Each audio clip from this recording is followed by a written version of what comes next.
ಇನ್ನು ಚಿಕ್ಕನಾಯಕನಹಳ್ಳಿಯಲ್ಲಿ ಜನರಿಗೆ ಶುದ್ಧ ನೀರು ಕುಡಿಯುವಂತಹ ಲಭ್ಯವಿಲ್ಲ, ಶುದ್ಧ ಕುಡಿಯುವ ನೀರಿನ ಘಟಕ ಲಭ್ಯವಿಲ್ಲ ಅಂತ ಇದೀಗ ಜನರು ತಮ್ಮ ಆಕ್ರೋಶವನ್ನು ವ್ಯಕ್ತಪಡಿಸ್ತಾ ಇರುವಂಥದ್ದು.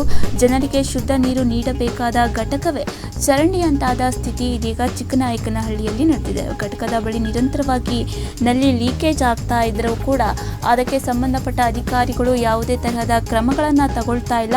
ಚಿಕ್ಕನಾಯಕನಹಳ್ಳಿಯ ಪುರಸಭೆಯ ಹಿಂಭಾಗದಲ್ಲಿರುವಂತಹ ಶುದ್ಧ ಕುಡಿಯುವ ನೀರಿನ ಘಟಕ ಇದೀಗ ಅವ್ಯವಸ್ಥೆಯ ಅಗರವಾಗಿ ಮಾರ್ಪಟ್ಟಿದೆ. ಜನರಿಗೆ ಶುದ್ಧ ನೀರು ನೀಡಬೇಕಾದಂತಹ ಘಟಕವೇ ಇಂದು ಚರಂಡಿ ಗಂಡಾರಾದಂತಹ ಪರಿಸ್ಥಿತಿಯನ್ನ ಎದುರಿಸ್ತಾ ಇರುವಂಥದ್ದು. ಘಟಕದ ಬಳಿ ನಿರಂತರವಾಗಿ ನಲ್ಲಿ ಲೀಕೇಜ್ ಆಗ್ತಾ ಇದ್ರೂ ಕೂಡ ಅಪಾರ ಪ್ರಮಾಣದ ನೀರು ವ್ಯರ್ಥವಾಗಿ ಹರಿದು ಹೋಗ್ತಾ ಇದ್ರೂ ಕೂಡ ಇದಕ್ಕೆ ಸಂಬಂಧಪಟ್ಟ ಅಧಿಕಾರಿಗಳು ನಿರ್ಲಕ್ಷ್ಯವನ್ನ ತೋರಿಸ್ತಾ ಇದ್ದಾರೆ. ಯಾವುದೇ ತರಹದ ಕ್ರಮಗಳನ್ನು ಕೈಗೊಂಡಿಲ್ಲ ಅಂತ ಇದೀಗ ಸ್ಥಳೀಯರು ಆರೋಪವನ್ನ ಮಾಡಿದ್ದಾರೆ.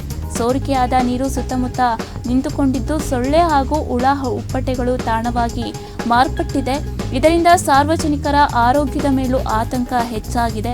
ಹಲವು ದಿನಗಳಿಂದ ಸಮಸ್ಯೆ ಮುಂದುವರೆದಿದ್ರೂ ಕೂಡ ಸಂಬಂಧಪಟ್ಟ ಅಧಿಕಾರಿಗಳು ಯಾವುದೇ ತರಹದ ಕ್ರಮವನ್ನ ಕೈಗೊಂಡಿಲ್ಲ ಎಂಬ ಆರೋಪ ಕೇಳಿಬಂದಿದ್ದು, ಶುದ್ಧ ಕುಡಿಯುವ ನೀರಿನ ಘಟಕದ ಸುತ್ತಮುತ್ತ ಸ್ವಚ್ಛತೆ ಇಲ್ಲದೆ ದುರ್ವಾಸನೆ ಕೂಡ ಹರಿದಾಡ್ತಾ ಇದೆ ಅಂತ ಸ್ಥಳೀಯರು ತಮ್ಮ ಆಕ್ರೋಶವನ್ನ ವ್ಯಕ್ತಪಡಿಸ್ತಾ ಇದ್ದಾರೆ. ತಕ್ಷಣವೇ ನಲ್ಲಿ ಲೀಕೇಜ್ ಆಗಿ ದುರಸ್ತಿ ಮಾಡಿ ಘಟಕದ ಸಮರ್ಪಕ ನಿರ್ವಹಣೆ ಕೈಗೊಳ್ಳುವಂತೆ ಇದೀಗ ಸಾರ್ವಜನಿಕರು ಪುರಸಭೆ ಅಧಿಕಾರಿಗಳನ್ನು ಒತ್ತಾಯಿಸಿದ್ದಾರೆ.